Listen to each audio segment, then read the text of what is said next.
خلیفہ کے ہم ہیں، خلیفہ ہمارا وہ دل ہے ہمارا، آقا ہمارا ہمارا ہمارا خلیفہ ہمارا وہ دل ہے ہمارا، آقا ہمارا وہ دل ہے ہمارا، آقا ہمارا۔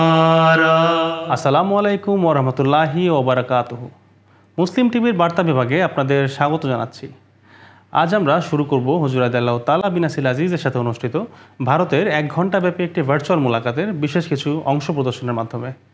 গত শনিবার হজরত খলিফাতুল মসিহ আল খামিস আইয়াদাহুল্লাহ তাআলা বিনাসরিহিল আজিজের সাথে জামিয়া আহমদিয়া কাদিয়ান একটি ভার্চুয়াল ক্লাসের আয়োজন করে।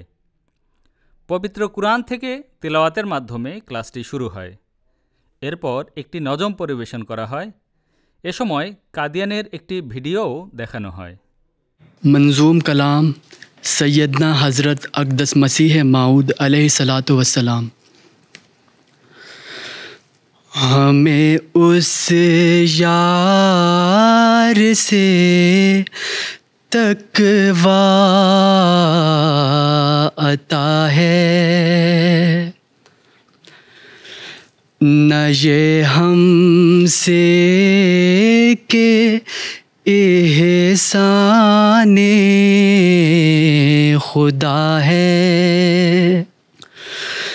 کرو کوشش اگر صدق و صفا ہے، کہ یہ حاصل ہو جو شرط لکھا ہے، یہی آئینہ خالق نما ہے، یہی ایک جوہر سیف دعا ہے، یہی ایک جوہر سیف دعا ہے، ہر ایک نیکی کی جڑ یہ اتقا ہے، اگر یہ جڑ رہی سب کچھ رہا ہے، مجھے تقویٰ سے اس نے یہ جزا دی، فسبحان الذی اخذ الاعادی، فسبحان الذی اخذ الاعادی، فسبحان الذی اخذ الاعادی۔